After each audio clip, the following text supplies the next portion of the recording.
Hello, it's Dr. Cindy with this week's Mental Health Moment. Once upon a time, there was a child full of interest and curiosity, eager to experience and explore. They welcomed every opportunity to see, smell, hear, taste, and touch anything and everything that they encountered. Each new experience was met with a sense of awe and wonder, and it took very little for that child to feel joy. They found it in the smallest of things: watching a butterfly, wishing on a star, catching fireflies, seeing a rainbow, finding shapes in the clouds, blowing on a dandelion, or smelling a flower.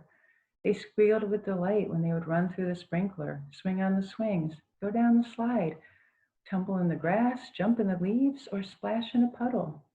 They loved to tickle and be tickled, chase and be chased, and especially to hug and be hugged. They giggled and laughed, sang and shouted, yodeled and whistled, clapped their hands, snapped their fingers, banged on pots and pans, and reveled in each new sound they figured out how to make. As they grew, they delighted in discovering all the things their body could do. How amazing it was to be able to kick a ball, shoot a basket, play catch, ride a bike, jump rope, hop on one foot, climb, swim, skip, dance, balance, twirl, somersault. The child was excited about every new experience, like fairs and parades, carnivals, fireworks, concerts, petting zoos, museums. They delighted in soaking in a bubble bath, building sand castles and forts, making mud pies and snowmen.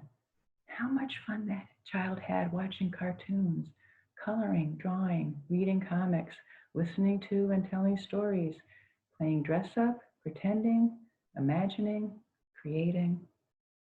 That child, to one degree or another, is every single one of us. So many things spark wonder, excitement, curiosity, enthusiasm, and interest for children as they experience and interact with the world. But over time, that starts to fade under the limits and restrictions that get imposed on their natural openness to life.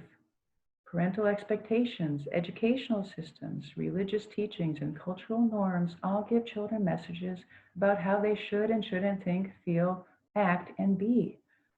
Much of how children spend their time is dictated by adults. We expect them to drop whatever they're doing and come to the table, take a bath, get dressed, brush their teeth.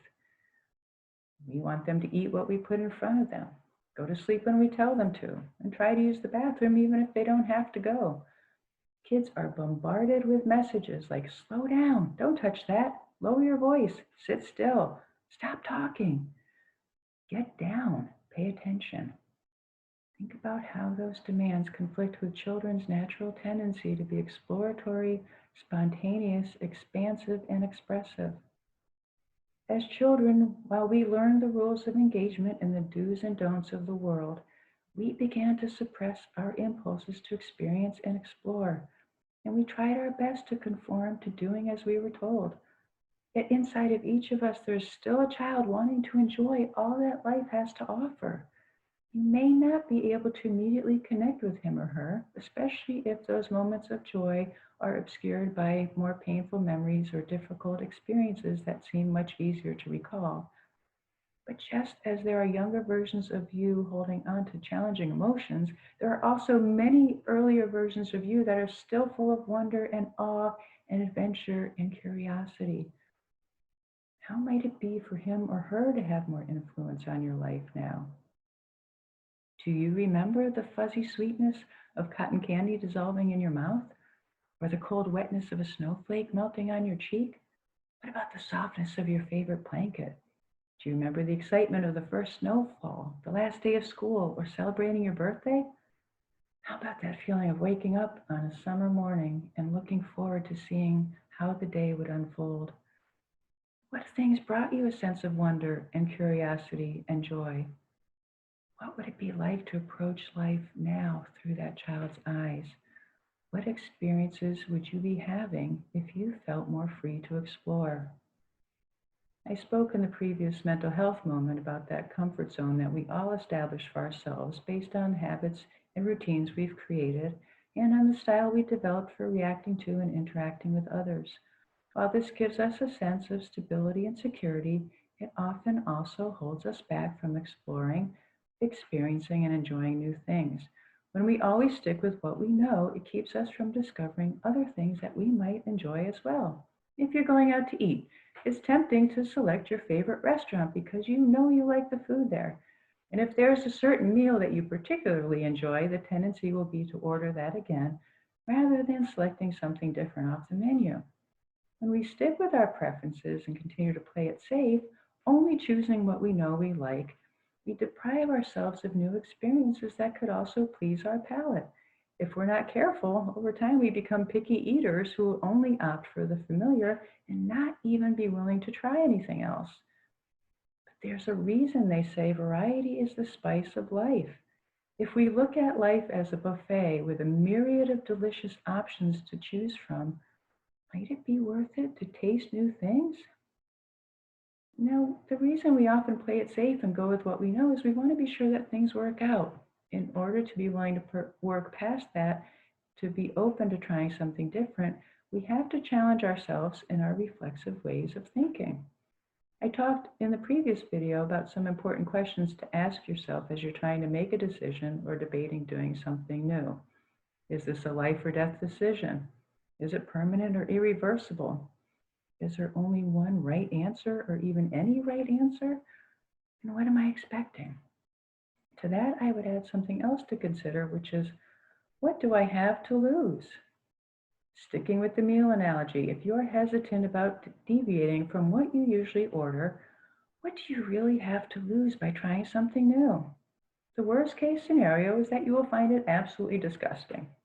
Well, chances are, if it's a restaurant you've already had good experiences at, then the risk of that is really quite slim.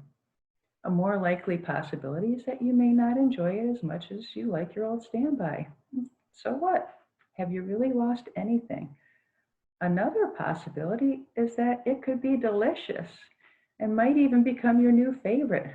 Then it would be absolutely worth it to have tried something new. So even when it seems like a gamble, usually the stakes are not high, and the only way to know is to try. Imagine what it could be like to be willing to taste whatever it is that life has to offer. No experience can be a failure if it gives us the opportunity to learn more about ourselves and what the world has to offer us. We don't have to know if we are going to enjoy something in order to be willing to try or participate in it. And when we can talk ourselves through our hesitation and realize that in most situations we have little or nothing to lose, and we don't even have to debate if a new experience is worth the risk because there's no risk. Now, sometimes we get caught up in weighing the cost of time, money, or energy that a new experience might entail. If it feels like it could be too much to invest any of those resources in something you're not sure about, consider a smaller way to try out the experience that would not require so much of an investment. For example, if you have the idea that you might want to learn how to paint, you will likely talk yourself right out of that if you decide that means you have to go out, purchase expensive materials, and dedicate a lot of time and money to taking lessons. But there are many other ways to explore this on a smaller scale, such as signing up for one workshop at an art store. I often encourage people to check out the offerings through their local Parks and Rec department as an avenue for trying new things. There are often many unique and interesting classes that are low cost and time limited, giving you the chance to dabble in something to see if you like it rather than having to dive in and commit to something you might not end up enjoying. Then there will be less potential for regret and therefore less resistance to trying if your initial investment of resources doesn't feel extreme. If you're not sure where or how to start with anything. It could be as simple as finding a new food item in the grocery store or checking out an area in your town that you've never been in before. Are there new experiences that you could build into your current hobbies or habits? Instead of walking your usual route, maybe find somewhere else to take a walk. If you're wanting to borrow some books, select a different library to go to, and maybe even pick a different type of book than what you usually go with. What events or activities are being offered in your community? Pick one and see what you think. When we are open to what life has to offer, we can explore, experience, and enjoy. Once upon a time, you did that without even thinking about it. So maybe this week, spend some time connecting with that curious, interested, enthusiastic child inside who would love to come out and play. And imagine all of the possible adventures the two of you could have together now. Take care.